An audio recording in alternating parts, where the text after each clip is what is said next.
Today's Hindu has the headline, India holds fire. India holds fire as Trump slaps tariffs. Now, first of all, this idiom, which is a correct idiom of course, holding fire, is in the context, as you know, is in the context of someone who has something to fire and he restrains himself. That is the idiom of holding fire. My point is that there is nothing that we can fire, nothing that we have in terms of either bullets or gunpowder or anything.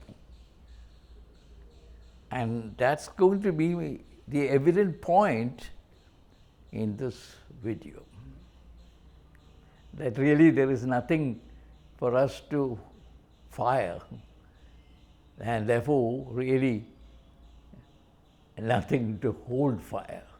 That's the point.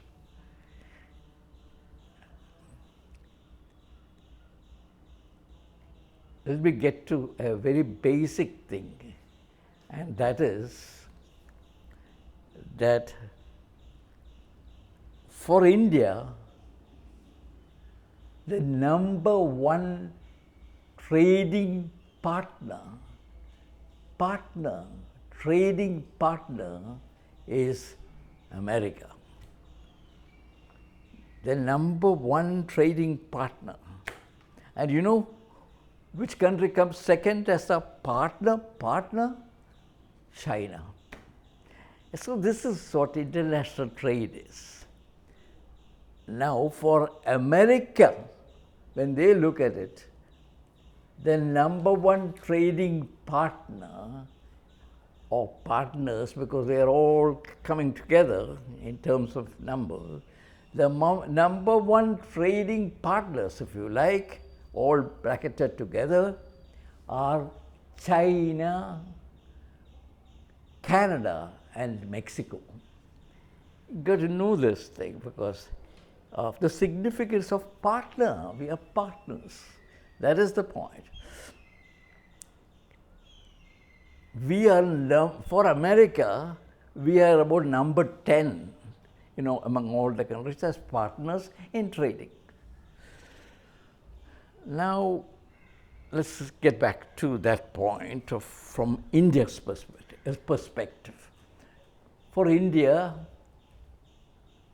the USA, America, the USA, is our number one trading partner. We have an export figure of something like $87 billion and an import of $42 billion. This is what it is. And we have been slapped with a duty of 26%. And of course, the others, China and Vietnam and Thailand and others, have other percentages. Now, please understand that there is no qualitative difference employed by the US President. It is, if we are 26 and the other countries say 30 or 35, it's not that he loves us more or is unfriendly to the other. As most people have remarked, it is a very crude arithmetic for an important thing like international trade and tariff. Never in the history of tariffs, never in the history has this kind of crude formula been employed. I'll tell you what the formula is so that you understand us, and then go to very simple things that everyone should understand. And that is the tariffs, what he calls reciprocal tariffs, are got by a simple arithmetic employed. And that is your trade deficit, or for in respect of America, surplus in trade. So let's get back to this. We export $87 billion. It's a rough thing I don't know the figures, maybe 2023, $87 billion, and import goods worth $42 billion. Therefore, the deficit, this surplus trade for in this thing, that is, we export more than we import, is 45. 45 divided by the total volume of trade, that is 87 plus 87 exports plus imports 42, and that is 129. That formula, 45 by 129, and then you get some figure, it's about 52, divided by half, divided by 2, half of that. This is the formula employed. And because, say, countries like Vietnam have got a bigger export surplus, they export more, the numbers become different. Therefore, what I am saying is no qualitative judgment on the percentages employed. Oh, India is our brother, give less, put it as 26, the other guys, let them get 35, or nothing like that. No qualitative thing. Anyone can just take a calculator and just calculate and give it, that's all. So that is number one. Number two, second point, I'll come to my main point a little later. Number two, there have been people who say, commentators, that now that we have only 26 and some other country has got 35 or 34 or whatever, 40 or 50, oh, now the opportunity will be there for us. God, let's speak some sense. Now, if for manufacturing, you require a few years for factories to be built, for scaling up and so on. It's not as though just because the percentages have changed, we will have all these things coming to us. Nothing at all like that. Therefore, let's not get too much worked up by these percentages and say that immediately opportunities are going to come. No such opportunities. If at all these things come, it will take a few years, and by the time the Trumpian all these tariffs will be over, and it will be something else. So that's a pretty nonsensical statement, and we will dismiss that in no time. What then is my main point? My main point is very, very simple, and this is what all of you should try and understand. There is no way we can wish away the fact that as of now, America is our number one trading partner. You can't wish away that. You can't say we'll do something and tomorrow it is something different. It doesn't work out that way, as I said just now. So what is this reality? The reality is, and we are talking about the short run, not the long run. The long run, as John Maynard Keynes said in the 1930s, when he was facing a similar situation, the Great Depression, he said, in the long run, we are all dead. So it doesn't make much sense to think too much of the long run, because within another 4 years, this president will be gone and somebody else will take over. Now, get back to my point, and that is, what happens in America matters to us. And most economists have said that this is really going to lead the USA into a depression, what is called stagflation. What is that? Stagnation, which is the economy going down and down, and inflation, stagflation. The depression is what they all fear, and day after day this may come true.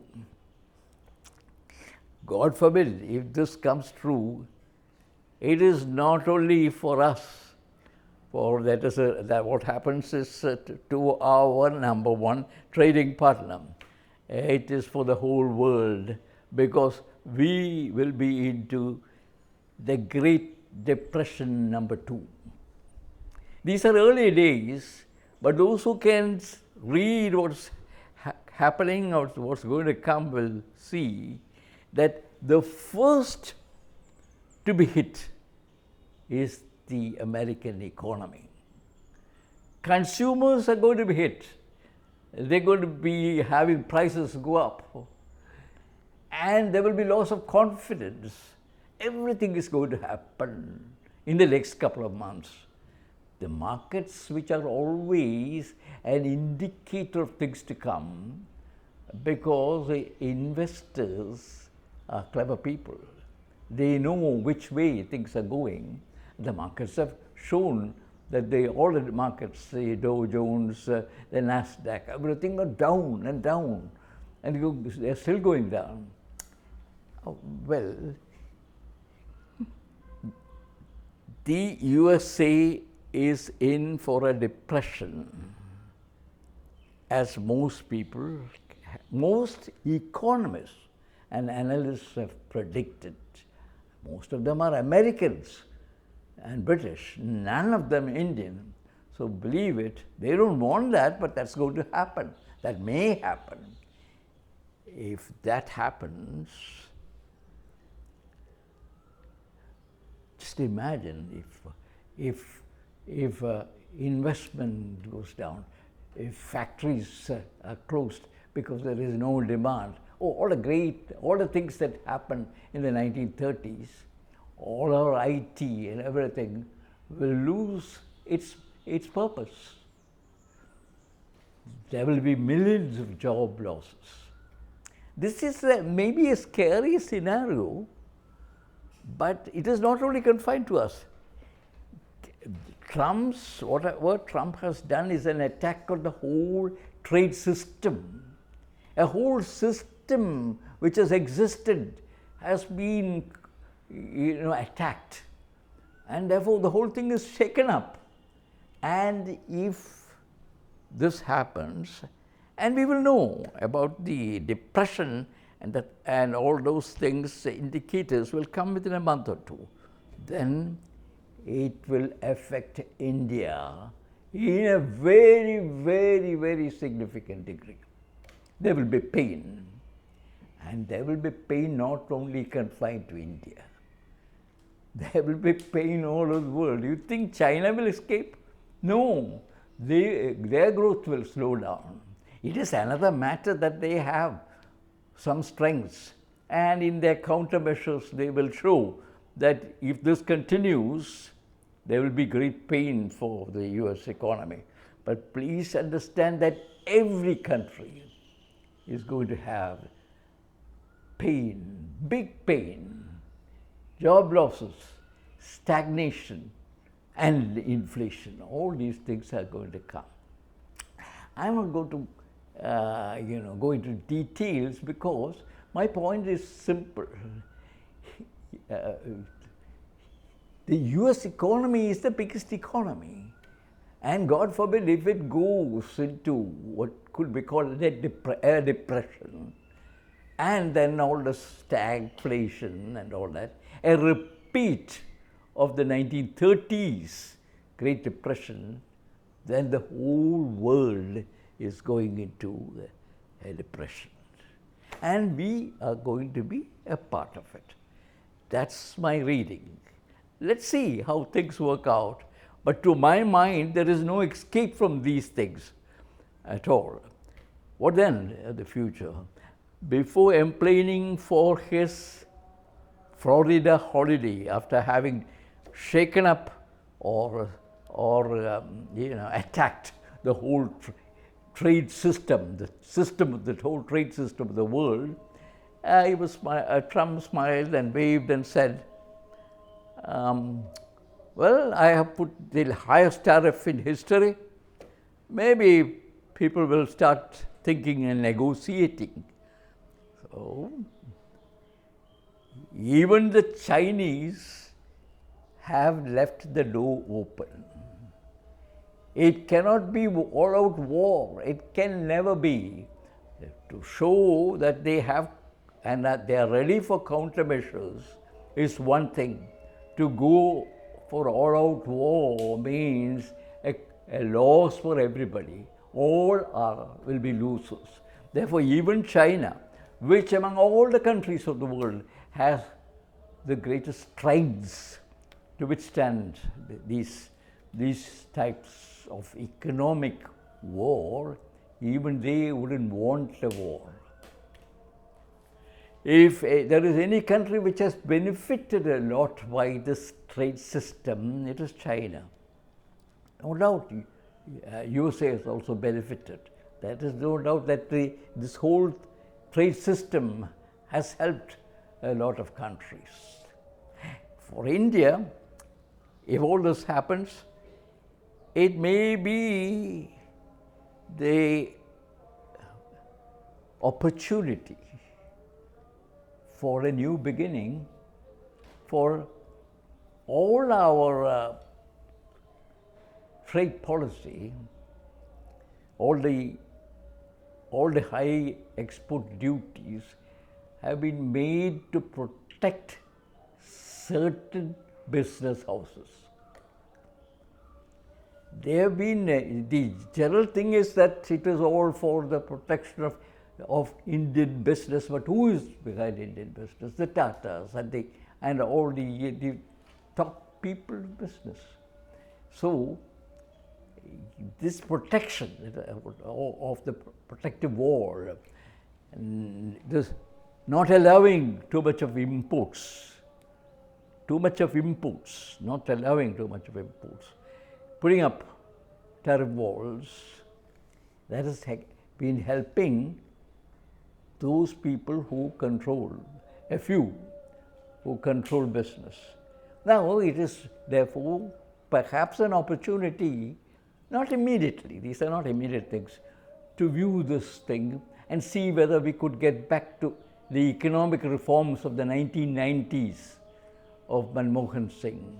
It's time to review that. Maybe we too will have to review our economic policy and our tariffs, which help only a few businessmen.